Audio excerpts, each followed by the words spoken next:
Neural Surfer presents stories inspired by classic literature.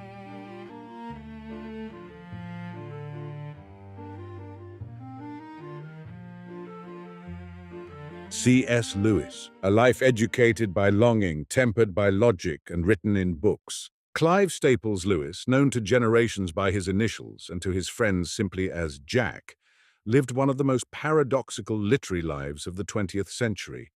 He was a professor of medieval and Renaissance literature who became, almost in spite of himself, one of the century's best-known Christian apologists. He was a lover of old books and old languages who wrote some of the modern world's most enduring children's fantasies. He was by temperament a rationalist, trained to argue like a barrister, yet he came to believe that imagination is not the enemy of truth, but one of its necessary instruments. The imagination is the organ of meaning. Lewis's story is often told as a conversion narrative, atheist to Christian, skeptic to believer, and it is that, but it is also the story of an education by loss, by argument, by ancient poetry, by friendship, and by the stubborn recurring experience he called joy, a longing so sharp it felt like pain and so sweet it felt like home. He was educated by schools he hated and tutors he revered, by the trenches of the First World War, by the discipline of Oxford tutorials, by late-night conversations among friends, and by the hard apprenticeship of writing book after book, until in the end his life could almost be read as a shelf of titles, a mind evolving in public. What follows is a biography told through that education and through those books, each work placed as near as possible to the season of life that produced it, with the personal pressures, friendships, and controversies that shaped its tone. Lewis wrote in many genres: poetry, scholarly criticism, satire, science fiction, children's fantasy, spiritual autobiography, and he wrote with a characteristic blend of clarity and heat. Even when the subject was medieval allegory or the problem of pain, his prose kept the pulse of a man addressing someone across a table, preferably with a pot of tea, a pipe, and time enough for a real argument. 1. Belfast Beginnings, a child inventing worlds. Lewis was born on November 29, 1898 in Belfast, in what was then part of the United Kingdom of Great Britain and Ireland. His father, Albert Lewis, was a solicitor, energetic, talkative, and emotionally opaque to his sons in ways Lewis would later lament. His mother, Florence Augusta Lewis, often called Flora, was in Lewis's memory the household's steady intelligence, bright, practical, and warm. He had one sibling, his older brother Warren, Warnie, with whom he shared a childhood passion for stories, drawing, and invented countries. The boy who would one day defend Christianity on the radio began by defending his own private mythologies. With Warnie, he created Boxen, a world of talking animals, politics, and maps, an early rehearsal for the imaginative cartography of Narnia. The family house, Little Lear, contained books, and Lewis consumed them. He read mythology and fairy tales early, and he read voraciously. Stories of Norse gods, classical heroes, and enchanted forests. The most decisive early influence, however, was not a book, but a death. In 1908, when Lewis was 9, his mother died of cancer. The loss cracked the world. The home's emotional center vanished, and the boy who had once prayed with childlike confidence felt prayer fall into silence. He would later connect this moment to a slow drift from the religion of childhood. It was not a dramatic rebellion. It was something worse. The cooling of meaning, the feeling that the most important person had been taken and that heaven had not replied. Like many boys of his class, he was sent away to school. The change was not merely geographical. It was an education in loneliness, harshness, and the suspicion that grown-ups could not be trusted with a child's inner life. He discovered early that the imagination, his refuge, could make him more isolated because it made ordinary school life feel thin and faintly absurd. The nickname Jack came from childhood too, adopted so thoroughly that friends and family used it for life. It is worth lingering over that small fact. Lewis was not a man who enjoyed being managed into a role. Even his name he chose, and that stubborn independence would later shape his conversion, his scholarship, and the fierce integrity of his prose. He could be public, even famous, but he remained inwardly private, more at ease in a friendship than in a crowd. 2. Schools, exile, and the forging of a mind. Lewis's formal education was jagged, a series of institutions that he remembered less for intellectual nurture than for emotional bruising. He attended Wynyard School in England for a time, an experience he later recalled with something close to horror. The school's instability, its headmaster's volatility, and the general atmosphere of fear became, in his memory, a kind of apprenticeship in what happens when authority is cut loose from sanity. He spent time at Campbell College in Belfast, but left after illness. Later he attended Malvern College in England, which he disliked, partly for the social cruelty common in boarding schools, partly because it felt to him like an education in status rather than substance. Yet even here, he was not merely suffering, he was collecting material. Lewis had a remarkable ability to transmute unpleasant experiences into intellectual and imaginative fuel. He learned to observe, to remember precisely, and to think independently because conformity felt, to him, like a form of starvation. The most transformative educational relationship of his youth began in 1914 when he became the pupil of William T. Kirkpatrick, a former headmaster who tutored Lewis privately. Lewis called him the Great Knock, and the nickname captures the tutor's method, relentless, logical, and allergic to vagueness. Kirkpatrick trained him to define terms, to follow an argument to its conclusion, and to detect emotional rhetoric disguised as reasoning. Lewis later credited him with giving him intellectual muscles that never stopped working. Kirkpatrick's education was not merely about winning debates. It was about learning what it means to be responsible with words. Lewis would carry that discipline into every genre he wrote. Even when he wrote fairy tales, he wrote with a mind trained to ask, "What do you mean? How do you know? Is your conclusion warranted?" At the same time, Lewis's inner world was growing in another direction. In adolescence, he became increasingly attracted to materialism and to forms of skepticism. The grief of his mother's death, the emotional distance of his father, and the disillusionment of school fed a sense that the universe might be indifferent. His reading reinforced this drift. He took pleasure in the clean chill of atheism, the sense that it was braver than belief, yet there was a countercurrent, experiences that did not fit his emerging worldview. Lewis described moments of sudden longing, triggered by a line of poetry, a memory of a toy garden, the beauty of northern myths, an ache he called joy. It was not happiness, it was a stabbing desire for something beyond the world. He learned, paradoxically, that his most intense experiences were not pleasures but yearnings. His education was teaching him to think like a skeptic, but his imagination was educating him to desire like a mystic. 3. Oxford, War, and the First Books. Lewis entered University College, Oxford, in 1917. The timing meant that Oxford was not merely an academic destination, it was a staging ground for war. He joined the Officers' Training Corps and was later commissioned into the British Army, serving in France during the First World War. In April 1918, he was wounded by shrapnel at the front. The war left marks that were physical, psychological, and spiritual. It did not make him sentimental. If anything, it intensified his impatience with rhetoric. It also deepened his understanding of fear, courage, and the fragility of life, themes that would later reappear, transformed in works that seem at first glance far removed from trenches and artillery. During this period, he formed a decisive friendship with Edward Paddy Moore, a fellow officer. The two made a pact. If one died, the other would care for the survivor's family. Moore was killed in the war, and Lewis, honoring the promise, became closely involved with Moore's mother, Janie King Moore, Mrs. Moore, eventually living in a household with her for many years. This arrangement would become one of the most debated personal controversies of Lewis's life. Not because it was scandalous in the tabloid sense. Lewis was famously private, but because it was emotionally complex and, for outsiders, difficult to interpret. After the war, Lewis returned to Oxford and completed a remarkable run of academic successes, taking top honours in multiple areas: classics, philosophy, and ancient history and English. The breadth mattered.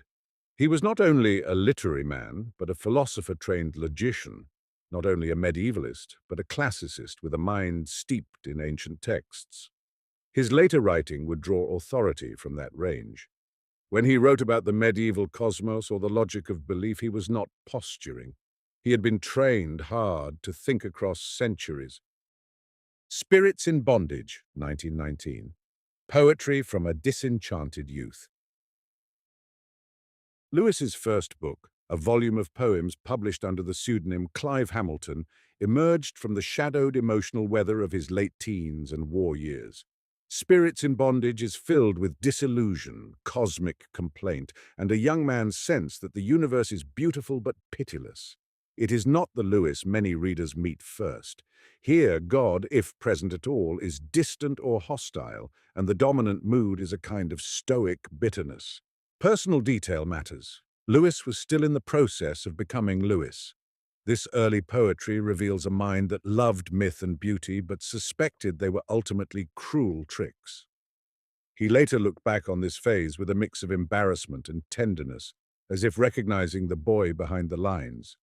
The book is significant not because it is his best writing, but because it documents the intellectual and emotional soil from which the later, more hopeful Lewis would grow. The longing is already there. It is simply interpreted as evidence against God rather than as a signpost toward him. Dimer, 1926, a narrative poem with a rebellious heart. Lewis's second book, also under the Clive Hamilton name, is a long narrative poem, strange, symbolic, and driven by themes of rebellion, temptation, and the costs of desire. Dimer can be read as an imaginative dramatization of Lewis's inner conflict, the tug between romantic longing and skeptical reason, between the hunger for transcendence and the suspicion that transcendence is an illusion. In personal terms, Dimer belongs to a period when Lewis was teaching and reading intensely, building the foundations of his scholarly career and trying to live inside a worldview that did not fully satisfy him. He would later distance himself from the poem, but it remains revealing. It is the work of a man who had not yet returned to faith, yet could not stop writing as if the soul mattered. 4. The Reluctant Convert. Logic meets myth. By the late 1920s, Lewis was a fellow and tutor at Magdalen College, Oxford, appointed in 1925, establishing himself as a formidable teacher. Tutorials, intense one-on-one or small group sessions, suited him. He could challenge a student, demand clarity, and model what rigorous thinking looked like. His mind, trained by Kirkpatrick, disliked sloppiness. His conversation could be sharp. His friendships could be generous. He had a laugh that friends remembered and a temperament that combined Ulster directness with the scholar's habit of precision. During these years, his worldview shifted in stages. Lewis often described his conversion not as a single lightning bolt, but as a slow siege. In 1929, he moved from atheism to theism. He did not present it as a triumph, but as a surrender. I gave in and admitted that God was God. The phrasing matters. It suggests that belief for Lewis was not primarily comforting but compelling, a conclusion reached against his own preference. 2 years later, in 1931, he moved from generic theism to Christianity. This transition was shaped significantly by friendship. J.R.R. Tolkien, already a philologist and mythmaker, and Hugo Dyson, a literary scholar, walked with Lewis one evening in Oxford and talked late into the night. They discussed myth, not as a lie, but as a form of meaning, and they argued that Christianity was a true myth, a story that had entered history. For a man whose imagination had been baptized by Norse legends and whose reason had been sharpened by logic, this was the bridge he needed. Lewis later wrote of his conversion with that blend of humor and honesty that made him persuasive. I was the most dejected and reluctant convert in all England. It is one of his most revealing lines. He was not a man eager to be religious. He was a man cornered by what he took to be reality. This conversion did not dissolve his intellectual rigor, it redirected it. He did not become less logical. He became convinced that logic belonged to a larger landscape of meaning. 5. The First Christian Book and the Scholar's Breakthrough. The Pilgrim's Regress, 1933, a spiritual autobiography in allegory. Lewis's first prose book after becoming a Christian was The Pilgrim's Regress, an allegorical narrative that dramatizes a young man's quest for an elusive island of desire. In it, Lewis translates the experience of joy into a journey. The protagonist chases the promise of fulfillment through various philosophies and cultural movements, only to discover that the longing itself points beyond the created world. The personal detail here is almost literal. Lewis is writing his own mind in disguise. The book is also a satirical map of the intellectual fashions he had encountered: materialism, romanticism, moralism, and more, each portrayed as a character or region. It is not his easiest work. It presumes an appetite for allegory and an interest in ideas. But it is important because it shows Lewis using the tools he had gained from his education, logic, literary tradition, philosophical classification, to narrate a spiritual story without sentimentality. It also demonstrates something essential about Lewis's method. He rarely argued only abstractly. He liked to show what a worldview felt like from the inside. Even when he was writing apologetics, he often wrote as a storyteller. The Allegory of Love, 1936. Scholarship as a kind of devotion. If The Pilgrim's Regress announced Lewis the Christian writer, The Allegory of Love announced him the major scholar. This book is a study of medieval literature and the tradition of courtly love, tracing how certain ideas about love and desire shaped European storytelling. It is dense, learned, and strikingly alive. Lewis wrote criticism as if it were an adventure, full of strong judgments, vivid metaphors, and an enthusiasm that made the Middle Ages feel like a landscape you could walk into. The personal dimension is crucial. Lewis loved the medieval world not merely as a subject, but as a home for his imagination. He was not nostalgic in a simplistic sense. He knew medieval people were not modern saints.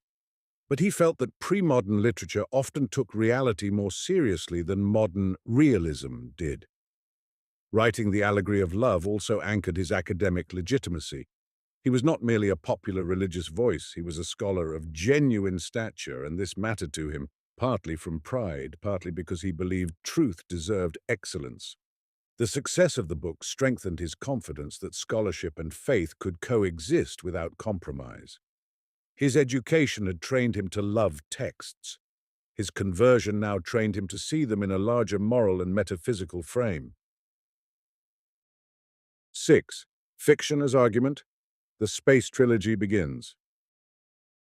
Lewis and Tolkien shared something that is easily romanticized and often misunderstood. They did not merely hang out. Their friendship was, in part, an education of each other's minds. They argued about language, myth, theology, and the purpose of stories. Tolkien distrusted allegory and disliked what he saw as Lewis's tendency to mix mythologies freely. Lewis admired Tolkien's inventiveness and felt bracing respect for his standards. Each sharpened the other. Out of this friendship and its conversations emerged one of Lewis's boldest decisions: to write modern science fiction that would function like a medieval cosmology in narrative form. Out of the Silent Planet, 1938, a medievalist goes to Mars. Lewis's first science fiction novel begins when Elwyn Ransom, an Oxford philologist, is kidnapped and taken to Mars, called Malacandra. The premise allows Lewis to do something characteristic: to make the strange familiar and the familiar strange. He explores colonialism, language, and the moral imagination by placing an ordinary academic in an alien moral universe. Personal detail. Ransom is not exactly Lewis, but he carries Lewis's academic sensibility. His attentiveness to language, his instinct to compare cultures, his suspicion of modern arrogance. Lewis's education in classics and medieval thought informs the novel's atmosphere. Mars is not merely a planet, it is a stage for a pre-modern sense of the universe as charged with intelligible meaning. The book also reflects Lewis's suspicion of a certain modern progress narrative. He saw that technological power did not automatically improve moral character. The story's villains embody a kind of scientific cynicism and exploitative ambition. Lewis's wartime experiences and his reading of history had inoculated him against sentimental faith in human advancement. Rehabilitations and Other Essays, 1939. The Critic with Teeth. Published around the same time as his early fiction, this collection shows Lewis as an essayist and literary critic. The personal dimension is his voice, confident, witty, sometimes combative. Lewis wrote criticism as if it mattered because he believed it did. He had little patience for what he considered fashionable nonsense, and he did not flatter his readers. This was also the period when his public persona as a vigorous defender of traditional literature was growing. He was a man trained by Kirkpatrick to demand clarity. He applied that training to literary culture. In these essays, Lewis is not primarily preaching Christianity. He is preaching seriousness, attention, humility before great books, and the discipline of accurate reading. The Personal Heresy, 1939, Controversy as Intellectual Sport. Lewis's The Personal Heresy emerged from a debate with another scholar about how poetry should be read. The controversy centered on whether the proper object of critical attention is the poet's personality or the poem itself and its meaning. Lewis argued against reducing poetry to psychological biography. Why does this matter personally? Because it exposes Lewis's lifelong dislike of a certain kind of reductionism, the habit of explaining away meaning by tracing it to motives. The same instinct would later animate his philosophical objections to materialism. He did not deny that authors have personalities. He denied that personality is the ultimate explanation of art. In a sense, he was defending the idea that words can point beyond the writer toward reality. 7. War, Radio, and the Birth of a Public Voice. When the Second World War came, Lewis was in his early 40s. Oxford became a place of blackouts, rationing, and anxious news. Lewis did not serve in combat as he had in the First World War, but he served in other ways, lecturing, writing, and eventually speaking on the radio. His lectures were known for their intensity. His writing during this period became more overtly theological, partly because the questions of suffering and evil became unavoidable. The Problem of Pain, 1940, the rationalist takes on suffering. Lewis wrote The Problem of Pain before the greatest personal suffering of his later life, which is part of why the book has a particular tone, analytical, structured, and confident in its argument that pain can be compatible with a good God. Lewis addresses the logical problem of evil and tries to show that divine goodness is not the same as mere indulgence. Personal detail. Lewis was writing as a man who had known grief and war, but who had not yet experienced the intimate agony of watching the person he loved most die in his own home. In later years, after the death of his wife, he would write very differently about suffering. The contrast between The Problem of Pain and A Grief Observed is one of the most human and instructive tensions in his work. The difference between a carefully reasoned account of suffering and the raw bewilderment of suffering experienced. Lewis's gift here is his honesty about what he is doing. He is not claiming to solve pain. He is trying to show that belief is not logically incoherent. His education in philosophy and argument is visible on every page. Broadcast Talks, 1942. Christian Behavior, 1943. Beyond Personality, 1944. The wartime voice becomes Mere Christianity. Lewis's radio talks for the BBC were delivered to a Britain under bombardment, a population living with death and uncertainty. He spoke in plain language, aiming not at specialists, but at ordinary people. He explained Christian belief not as a sectarian system, but as a common core, what he later called mere Christianity. Personal detail: Lewis did not begin as a natural broadcaster. He had a distinct accent and a somewhat stiff delivery, and he disliked the performance aspect of radio. Yet his strength was not theatrical charm, it was lucidity. He could take a complex idea and make it intelligible without making it shallow. His Oxford education and tutorial habits, define your terms, anticipate objections, follow the logic, made him unusually effective. These talks later became small books and were eventually gathered into a single volume. They also made Lewis famous, which created new controversies. Academic colleagues sometimes resented his popularity. Some Christians criticized him for being too ecumenical. Some secular critics dismissed him as a clever propagandist. Lewis himself in private remained wary of celebrity. He preferred the life of a don, teaching, reading, walking, and writing. A Preface to Paradise Lost, 1942. Milton through a medieval lens. In the midst of wartime apologetics, Lewis published a scholarly work on Milton's Paradise Lost. This book is one of the clearest examples of Lewis's dual life. While the public heard him on the radio, his academic peers saw him producing serious criticism. Insisted on understanding genre, context, and the author's intellectual world. He also had a strong moral imagination, and he cared about the spiritual stakes of Milton's epic without turning the book into mere sermon. His Milton study shows Lewis at his best as a teacher in print, a man guiding readers to see what is actually on the page rather than what they expect to find. The Screwtape Letters, 1942, spiritual satire written from below. Few books made Lewis more widely known than the Screwtape Letters, a series of fictional letters from a senior devil to a junior tempter about how to ruin a human soul. The brilliance lies in the inversion. Virtue is described as vice, grace as danger, and ordinary habits become battlegrounds. Personal detail: Lewis reportedly found the act of writing in a demonic voice spiritually unpleasant. Whether or not one agrees, the book does carry the feel of a man peering into a spiritual ugliness without romanticizing it.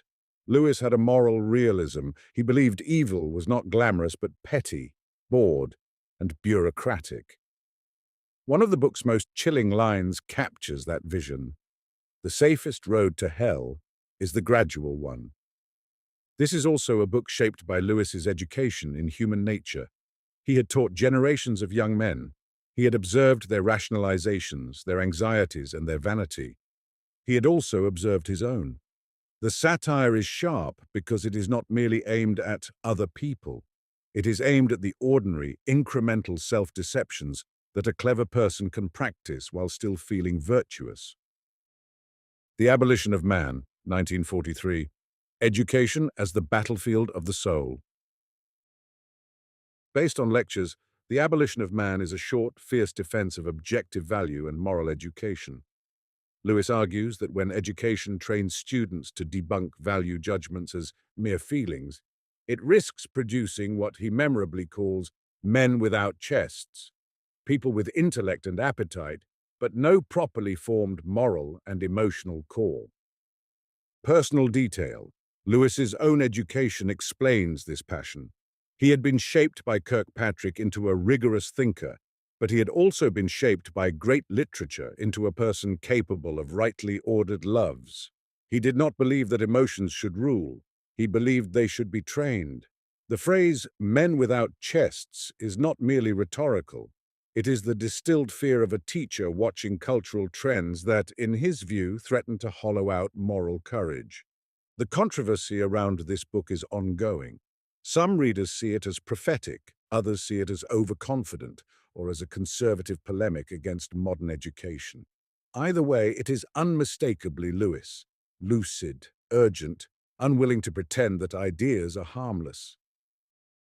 Perelandra, 1943. Temptation on a New Eden. The second volume of the Space Trilogy sends Ransom to Venus, Perilandra, where he encounters a new, unfallen world and becomes involved in a cosmic drama of temptation. The novel is more mythic and theological than Out of the Silent Planet. It is less about anthropology and more about the shape of obedience, the seduction of rationalized disobedience, and the beauty of created life. Personal detail. Lewis's love of myth and his belief in the deep structure of Christian narrative, creation, fall, redemption, rise to the surface here. He is not writing allegory in a one-to-one way, but he is writing what might be called a supposal. If there were another world with its own unfallen humanity, how might the ancient drama appear there? The book also reveals Lewis's wrestling with the nature of evil. Evil in Perilandra speaks with persuasive intelligence.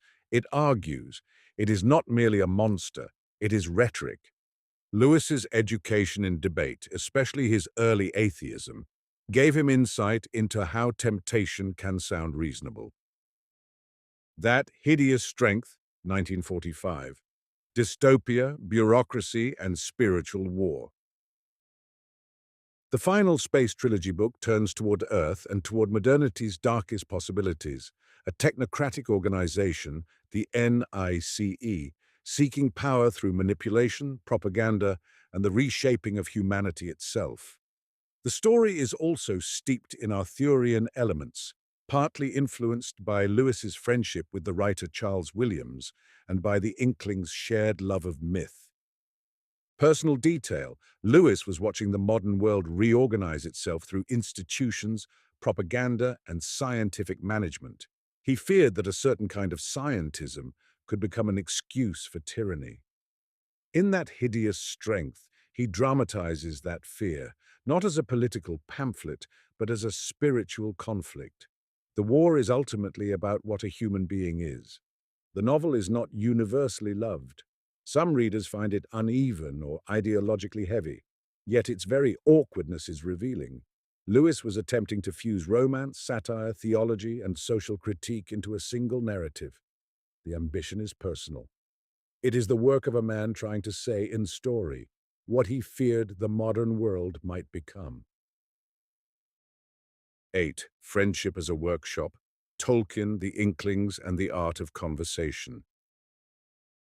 Lewis's friendship with J.R.R. Tolkien is sometimes treated as a charming anecdote, but it was one of the decisive educational forces in his adult life. They met as Oxford dons, both philologists and lovers of ancient literature. They shared a fascination with Norse and Icelandic texts and participated in groups that read and translated old stories aloud.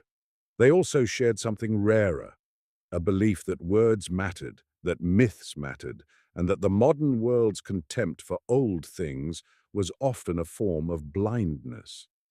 Out of these friendships grew the Inklings, an informal circle that met for conversation and for reading works in progress. Here Tolkien read parts of The Lord of the Rings.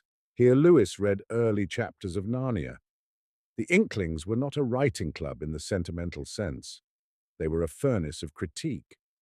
Lewis, especially, was known for his ability to respond quickly, to catch weaknesses, and to encourage boldness. Personal detail. Lewis was, in company, a man of laughter, argument, and warmth. He loved late-night talk, beer, and the pleasure of strong disagreement without personal malice. Friendship was, for him, an education not only of mind, but of character. He later wrote about it as a distinct kind of love, not reducible to romance or family affection. Yet friendship also carried controversy.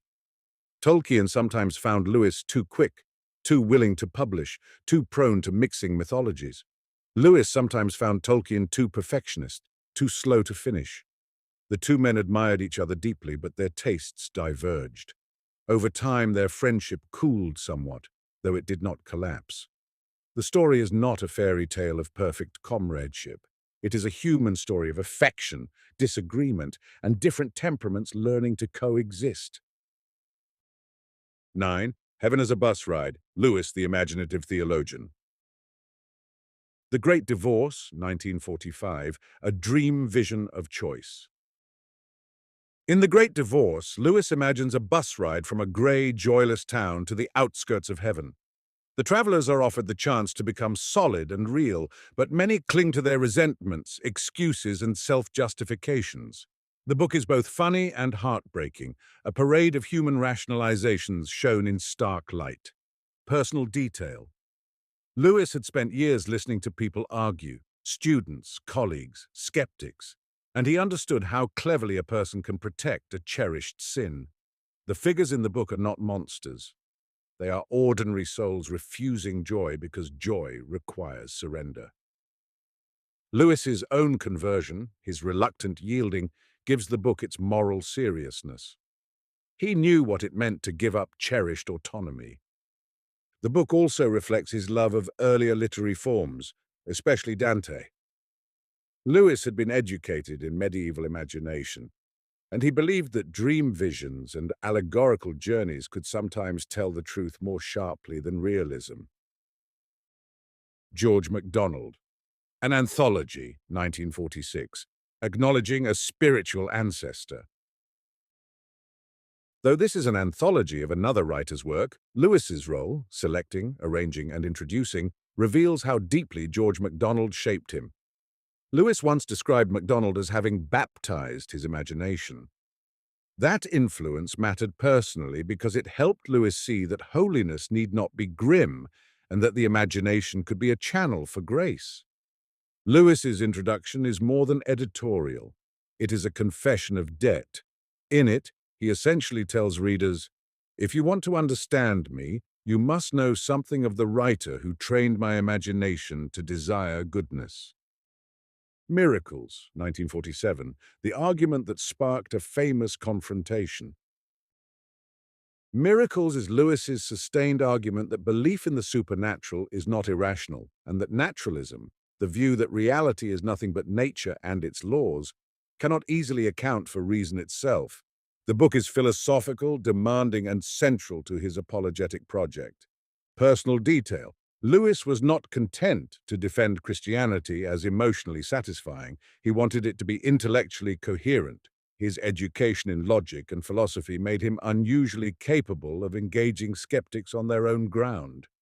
Yet this book also led to one of the most famous controversies of his life, a public philosophical confrontation at the Oxford Socratic Club. In 1948, the philosopher Elizabeth Anscombe offered a rigorous critique of Lewis's argument in Miracles concerning reason and naturalism. The event has been mythologized, sometimes described as a humiliation that silenced Lewis's apologetics. The truth is more complex. Lewis did revise the relevant chapter in later editions, clarifying and strengthening the argument. He also continued to write and speak on Christian themes for years. But the encounter mattered. It showed that Lewis, despite his popularity, was not immune to intellectual challenge, and it showed that he took serious criticism seriously. The controversy also illuminates Lewis's character. He was willing to step into an arena where he might lose. He valued truth more than reputation, and he knew from his education under Kirkpatrick that argument is not a performance but a discipline. You revise when you must. Arthurian Torso, 1948. Lewis in the Shadow of Charles Williams. This book, connected to Charles Williams's unfinished Arthurian poetry, includes Lewis's commentary and highlights the influence Williams had on the Inklings in the 1940s. Lewis admired Williams's spiritual imagination and was fascinated by the way Williams blended theology, romance, and myth. Personal detail. This work belongs to a season when Lewis's friendships were themselves shaping his writing. Tolkien was not always pleased by Lewis's enthusiasm for Williams, and that tension contributed to the subtle shifting of friendships within the group. Lewis, however, remained a man open to influence, sometimes too open for Tolkien's taste. Arthurian Torso shows Lewis not as solitary genius, but as a reader and friend responding to another mind.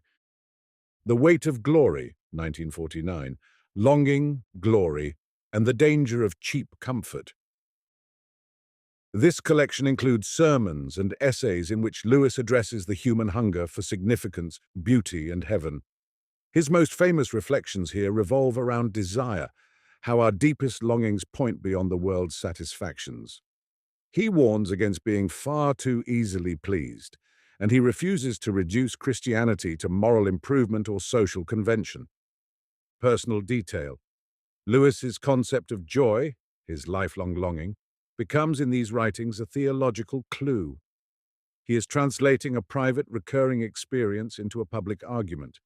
If the human heart desires something no earthly object satisfies, perhaps the desire is not meaningless. One of his most quoted lines distills his method of persuasion. I believe in Christianity as I believe that the sun has risen. It is a statement not about blind faith, but about illumination. The claim that Christian belief makes sense of other things, rather than floating as an isolated opinion. 10. Narnia, the children's books that carried a lifetime of education. In the late 1940s and early 1950s, Lewis wrote the books that would outlive all his controversies, the Chronicles of Narnia. The origin story is deceptively simple. Lewis spoke of Narnia beginning with images, pictures in his mind, rather than with a deliberate plan. A fawn with an umbrella in a snowy wood, a lion, a queen on a sledge. These images haunted him until they demanded a world. Personal detail. Lewis had been a child who invented boxing. He had become a scholar who loved medieval romance. He had become a Christian who believed myth could be true in the deepest sense. Narnia is the convergence of these educations. It is not pure allegory, though it is thick with Christian resonance. Lewis once suggested that he was not writing an allegory, but exploring a supposal. If there were another world, and if the Son of God entered that world, what might happen there?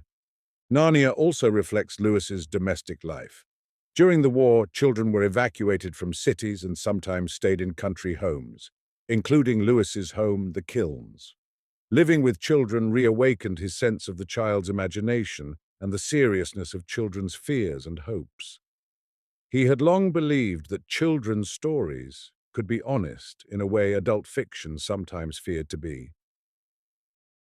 The Lion, the Witch and the Wardrobe, 1950, Winter, Betrayal, and the Shock of Grace. The first published Narnia book begins with evacuation and a wardrobe, ordinary realities transformed into a doorway. 4 siblings enter a world frozen under an enchantment, ruled by the White Witch. The story's emotional center is betrayal and forgiveness, Edmund's treachery, his rescue, and the cost paid by Aslan. Personal detail. Lewis had known betrayal in small forms, self-betrayal, rationalization, pride, and he had also known what it meant to be rescued from a worldview he could not escape by his own strength. The book dramatizes grace in a child's idiom, the idea that salvation is not earned by good behavior but given costly and undeserved. The controversy around this book is largely literary rather than moral. Some critics have called it simplistic or heavy-handed. Yet its endurance suggests that Lewis found a deep frequency. He did not write to impress critics. He wrote to speak to the imagination, which he believed was often the front door to moral and spiritual truth. Prince Caspian, 1951. Faith after the thrill has faded. In the second published chronicle, the Pevensies return to Narnia only to find centuries have passed, and their old world has been buried under conquest and forgetfulness. The story becomes a parable of recovery, the rediscovery of true Narnia, the struggle to believe in Aslan when his presence is not obvious, and the cost of loyalty. Personal detail. Lewis knew that belief is not maintained by emotional intensity. His own conversion had not made him permanently exhilarated. It had made him committed. Prince Caspian explores what happens when a person must choose faithfulness without the immediate reward of feeling. It is also subtly a book about tradition and memory, 2 things Lewis valued as a medievalist in a modern age inclined to contempt for the past. The Voyage of the Dawn Treader, 1952. The Soul as a Sea Voyage.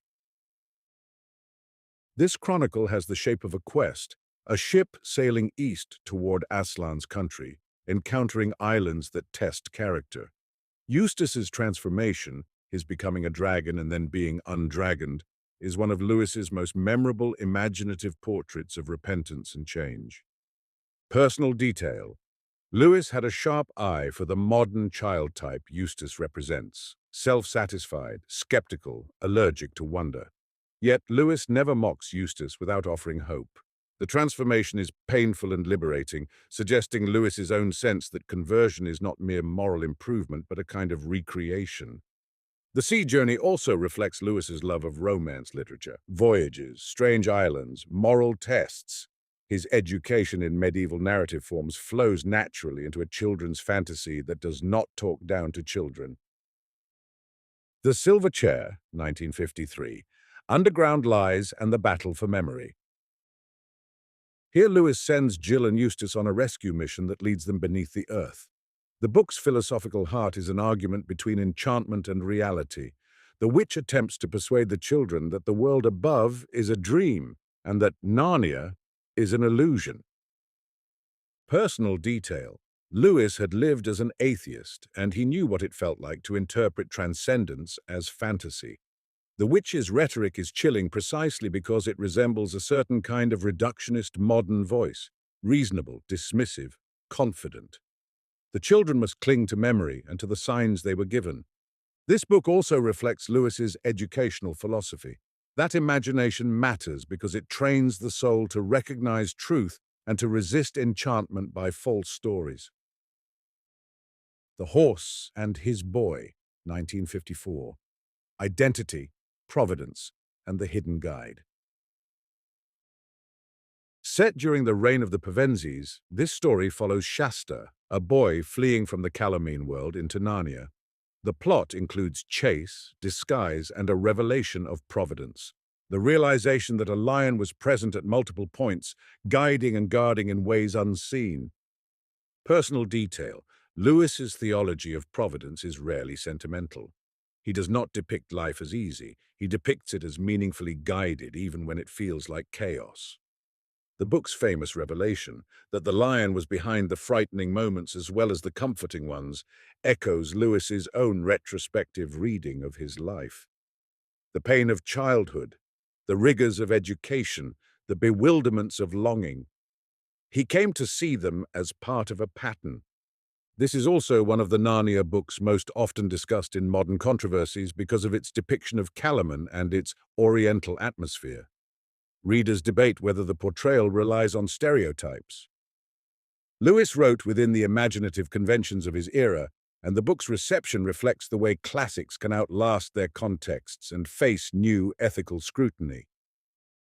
The Magician's Nephew, 1955. Origins, Creation, and a Mother's Healing. Though published later, this book functions as a Narnian beginning. It tells how the wardrobe came to be, how evil entered Narnia, and how Aslan sang the world into existence. It also contains one of the series' most emotionally direct human threads. Diggory's mother is dying, and Diggory longs desperately for a cure. Personal detail.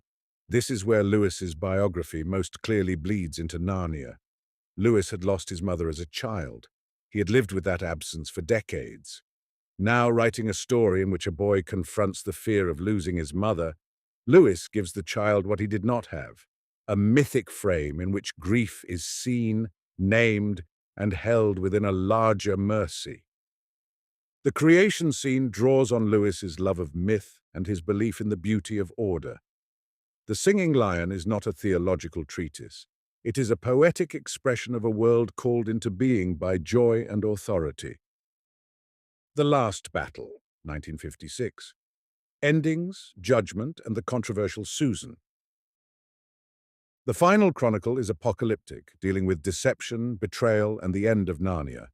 It contains some of Lewis's most exhilarating imaginative moments, especially the movement further up and further in, and also some of the series' most contested elements. Personal detail. Lewis was writing as an aging man aware of mortality, of the fragility of institutions, and of the way lies can mimic truth. The book's portrayal of a false Aslan and of cynical manipulation reflects Lewis's fear of spiritual fraud, something he had seen in subtler forms in modern life. The controversy surrounding Susan's fate, her exclusion from the final vision, with hints that she is interested in nothing nowadays except nylons and lipstick and invitations, has generated decades of debate. Some readers see it as a harsh moral judgment on adulthood and femininity. Others interpret it as an unfinished story, an open door rather than a final sentence. The debate matters because it shows how Lewis's books, though written for children, are not protected from adult ethical interrogation. 11. The Oxford Don under scrutiny. Private life and public controversy. As Lewis's fame grew, so did the scrutiny of his private life and the controversies around his public ideas. The household with Mrs. Moore. Lewis lived for many years in a household that included Mrs. Moore, the mother of his fallen friend Paddy.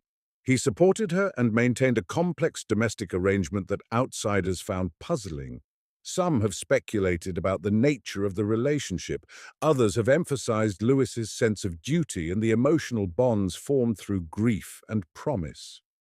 Lewis himself rarely addressed the matter directly in public, and his private nature makes definitive conclusions difficult. What is clear is that Lewis was a man who took promises seriously, sometimes at significant personal cost. His life contained obligations that limited his freedom, financially, emotionally, and socially. And those constraints shaped his writing schedule, his solitude, and perhaps his understanding of love as something more demanding than romance. The Socratic Club and the debate culture. Lewis served as president of the Oxford Socratic Club, a forum where Christians and skeptics debated. This was not a safe space of polite agreement. It was an arena. Lewis thrived in it because his education had trained him for argument and because he believed ideas were not harmless. The Anscombe confrontation in 1948 became emblematic of this culture. It is important to note that Lewis's debates were not always staged spectacles with winners and losers.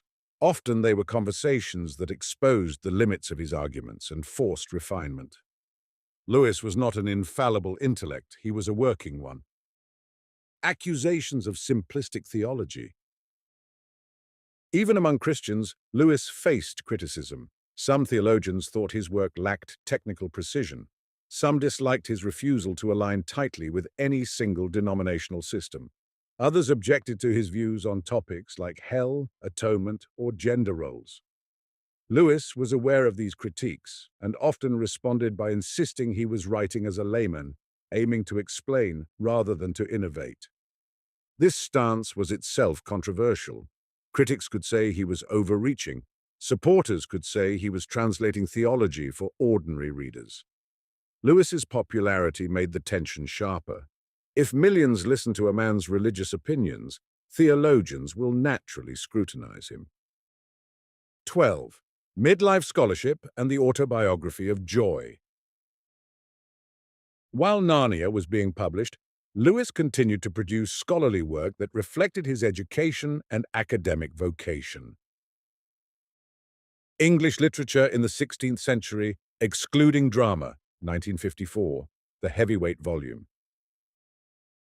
This major academic work, part of a larger literary history project, demonstrates Lewis's command of Renaissance prose and poetry.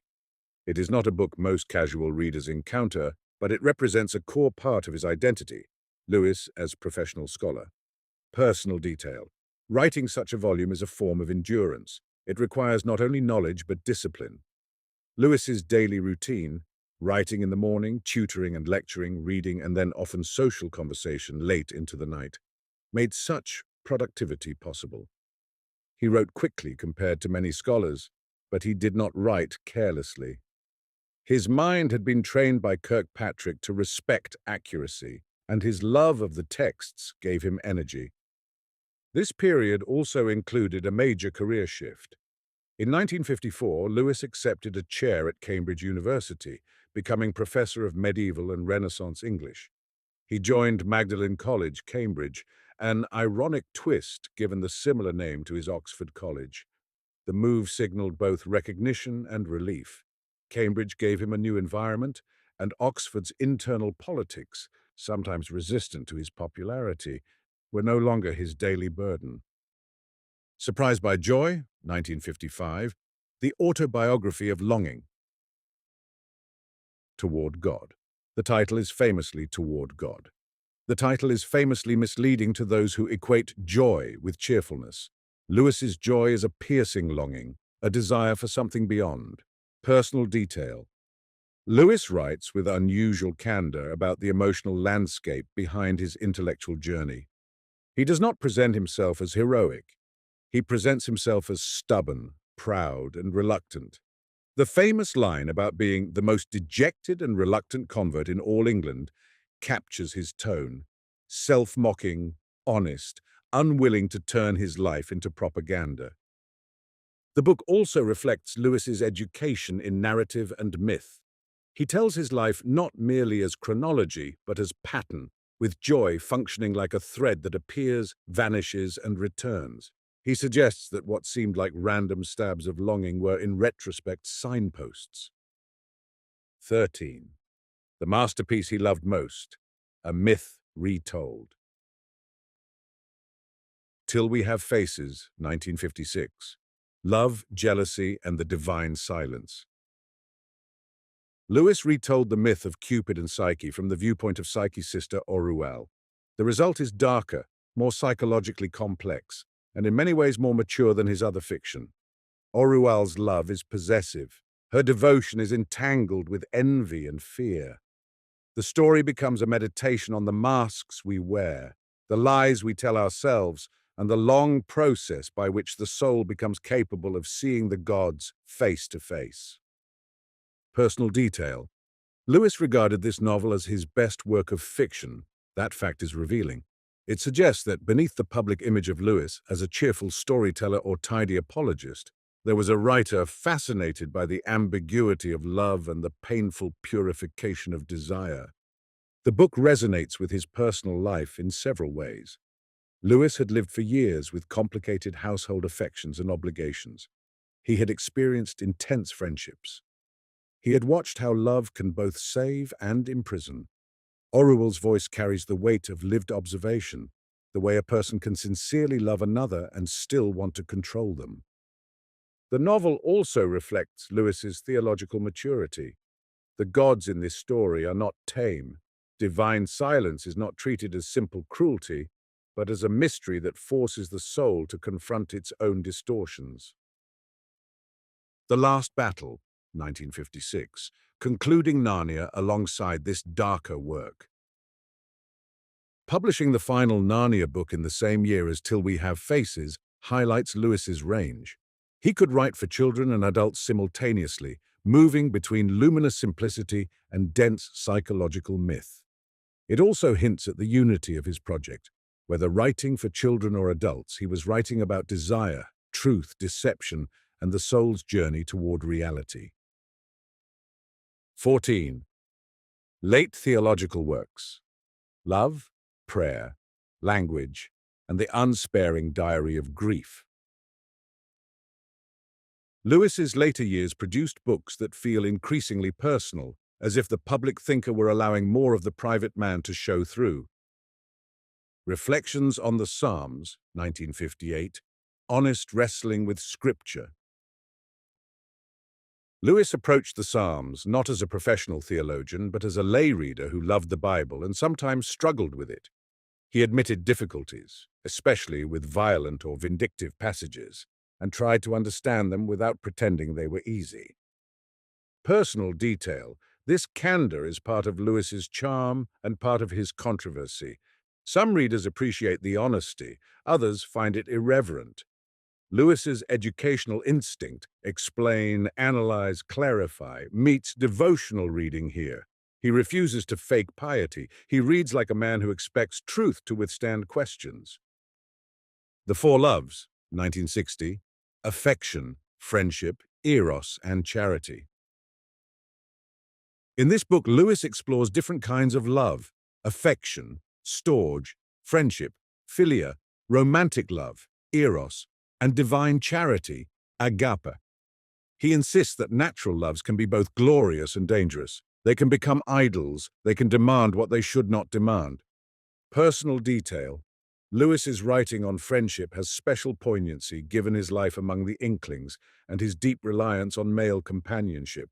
He understood friendship as one of life's great goods, a love built not on need but on shared vision.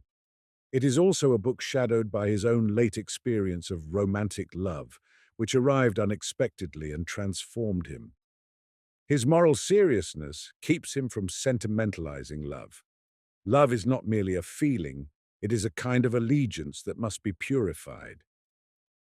Studies in Words, 1960, The Philologist's Delight. Lewis returns here to the pleasures of language history, how words change meaning over time, how modern readers misunderstand old texts, how a word's shifting connotations can distort interpretation. Personal detail. This book is the grown-up expression of the education he began under Kirkpatrick and refined as a medievalist. Lewis's mind loved precision. He loved the detective work of tracing what a word meant in its own century. This passion was not pedantic, it was moral. Misunderstanding words leads to misunderstanding people and books, and Lewis believed humility required that we read accurately. The World's Last Night and Other Essays, 1960. A lifetime of arguments in brief. This essay collection includes reflections on prayer, ethics, heaven, and the Christian life. It represents Lewis the essayist at full strength, sharp, ironic, clear. Here he defends unpopular doctrines, questions fashionable assumptions, and refuses to soften hard truths for the sake of comfort. Personal detail. Lewis's later essays often reveal a man who had learned, through controversy, to accept misunderstanding. He was criticized by atheists for being Christian, by Christians for being insufficiently doctrinal, and by academics for being popular. The essays show a man who has made peace with the fact that clarity does not guarantee approval. An Experiment in Criticism, 1961. Receiving books rather than using them. Lewis argues that we should judge books not only by category or status, but by the quality of attention they invite. He distinguishes between using a book for information, status, or self-confirmation, and receiving it, surrendering to its experience, personal detail. This is Lewis's reading life distilled. He had been a boy devouring myths, a scholar devouring medieval texts, and a writer devouring the minds of others through friendship and letters. His criticism is always, in part, autobiography. The line that captures his stance is simple and demanding. The first demand any work of art makes upon us is surrender. A Grief Observed, 1961. The book that rewrote his tone. Lewis married late.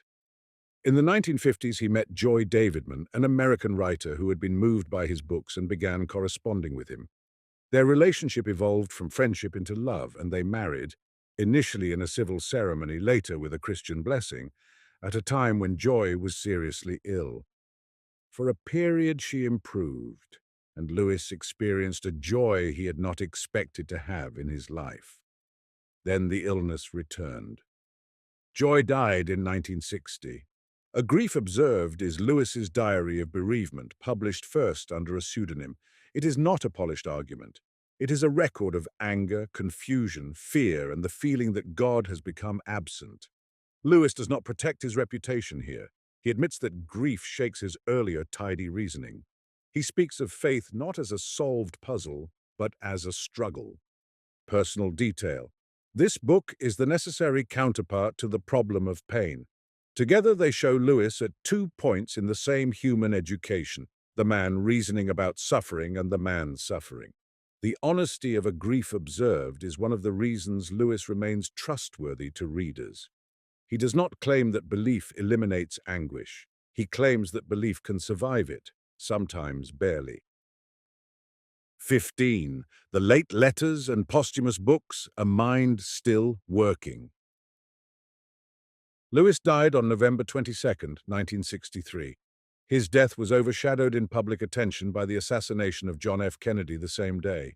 an irony Lewis might have noted with wry detachment. Yet his intellectual and imaginative life did not end with his death, because several works appeared posthumously, books he had written late or left unfinished. Letters to Malcolm, chiefly on prayer, published after his death. Written as a series of letters to a fictional correspondent, this book explores prayer with humor and candor. Lewis discusses difficulties and oddities, why prayers feel dry, why some answers seem delayed, why liturgy can both help and hinder. Personal detail. The letter form reflects Lewis's lifelong habit of correspondence. He wrote thousands of letters, often with astonishing generosity to strangers. The book feels like an extension of that habit, thought expressed as conversation rather than lecture. It also reveals a late-stage humility, a willingness to admit confusion without collapsing into cynicism. The Discarded Image, published after his death, the medieval model he loved. Based on lectures, this book presents the medieval and Renaissance worldview, the model of the universe that shaped literature and imagination for centuries. Lewis explains it sympathetically, not to convert readers to medieval cosmology, but to help them understand old texts in their native intellectual air. Personal detail, this may be the purest expression of Lewis the teacher. It is the mature fruit of his education and vocation, decades of reading, lecturing, and loving a world that modern readers often dismiss. The title suggests both loss and value. The image is discarded, but understanding it enriches our grasp of literature and history. Narrative poems and other posthumous verse. Lewis's poetry never achieved the fame of his prose, but it remains a thread through his life. Early disillusioned verse, later religious poems, experiments in form. The personal detail is that Lewis never stopped being a poet in the old sense, a man for whom language carried music and meaning beyond argument. The Dark Tower and other unfinished fiction. Lewis left behind fragments, stories, sketches, and experiments that show his imagination still restless. They are not central to his legacy the way Narnia or his apologetics are, but they reveal something lovable. Even at the end, he was still playing with worlds, still curious, still inventing. Boxen, the childhood world, published much later. When later readers encountered Lewis's childhood Boxen stories, they saw continuity rather than surprise. The boy who drew maps and invented talking animal politics did not die when Lewis became a don. He simply learned to clothe that impulse in scholarship, satire, and theology. Narnia was not a sudden whim. It was the mature flowering of a lifelong habit. 16. Lewis and Tolkien, friendship, disagreement, and mutual legacy. Lewis's friendship with Tolkien belongs among the great literary friendships, not because it was idyllic, but because it was intellectually fruitful. Tolkien helped Lewis find a way to respect myth without treating it as falsehood. Lewis helped Tolkien by being an early and enthusiastic champion of his fiction, encouraging him when the work was still forming. They influenced each other's sense of what fantasy could do. Tolkien argued that fairy stories could restore a clear view of the world and offer recovery from modern dullness. Lewis demonstrated that fantasy could also be a vehicle for moral and spiritual exploration without becoming a mere sermon. Their disagreements over allegory, over the mixing of mythologies, over taste and pacing, were the friction that produces heat. The Inklings provided both men an education in criticism and companionship. The image of them reading drafts aloud is not merely charming, it points to a truth about how books are born. Even solitary writers need community. Readers who tell the truth, friends who demand the best, companions who laugh at pretension. Lewis's later writing on friendship is inseparable from this lived reality. Friendship, for Lewis, was not a sentimental extra. It was a school for the soul. 17. The enduring controversies, why Lewis still provokes. Lewis remains beloved, but he is not universally approved. Some controversies persist precisely because his books are still read seriously. Intellectual debates. His arguments in works like Miracles invite philosophical critique, and the Anscombe confrontation remains a symbol of the way serious philosophy can challenge even a brilliant popular writer. Cultural and ethical critiques, Narnia's depictions, especially of Calaman and the fate of Susan, continue to be debated in light of changing cultural sensibilities. Theological disagreements. Christians disagree about Lewis's positions on salvation, hell, and church practice. Some criticize him for being too broad, others praise him for focusing on essentials. The tension between popularity and scholarship. Some academics still bristle at Lewis's public status, while many others recognize him as both a major scholar and a major communicator. Lewis's own attitude toward controversy was not to chase it for its own sake, but he did not flee it. He believed truth mattered more than politeness, and he believed that clarity was a form of charity. He did not always get everything right, but he rarely wrote without having done the work of thinking. 18. The shape of the whole, a life that reads like a curriculum. If Lewis's life can be read as an education, it might be described as a curriculum with several core courses. The course in loss, his mother's death, and the long ache it left behind. The course in logic, Kirkpatrick's relentless training and Oxford's argumentative culture. The course in literature, the Middle Ages, the Renaissance, Milton, myth, and the long conversation of books across centuries. The course in friendship, Tolkien, the Inklings, and the belief that conversation can refine the soul. The course in suffering, war, duty, complicated household love, and finally marriage and grief. The course in longing, joy, never fully satisfied in this world, yet never meaningless. His books are not separate monuments, they are chapters of a life. Early poems show a young man angry at the universe. Early scholarship shows a teacher delighting in old texts. Apologetics show a mind applying logic to faith. Fiction shows imagination becoming argument. Narnia shows theology transformed into story. Late works show a man stripped of tidy confidence by grief and still somehow believing. Lewis once urged readers to aim high. Aim at heaven and you will get earth thrown in. Whether one accepts that counsel religiously or not, it captures his life's movement. A man educated by longing who refused to settle for small explanations, a man whose books, scholarly and popular, rational and mythic, keep inviting readers into the same adventure he lived, the pursuit of what is real even when it costs. If there is a single thread connecting Belfast, Oxford, the trenches, the Inklings, the BBC, Narnia, Cambridge, and the quiet rooms of grief, it is Lewis's refusal to treat the world as merely flat. He insisted that reason should be used and imagination honored, that love should be distinguished and purified, that education should form the whole person, and that words should be handled with reverence, because they can point toward meaning. And perhaps that is why, decades after his death, Lewis still feels like a living voice, not a saint on a pedestal, not a clever lecturer in a dusty gown, but a man speaking across time, sometimes laughing, sometimes arguing, sometimes mourning, always trying to tell the truth in language clear enough for a child and strong enough for an adult to bear.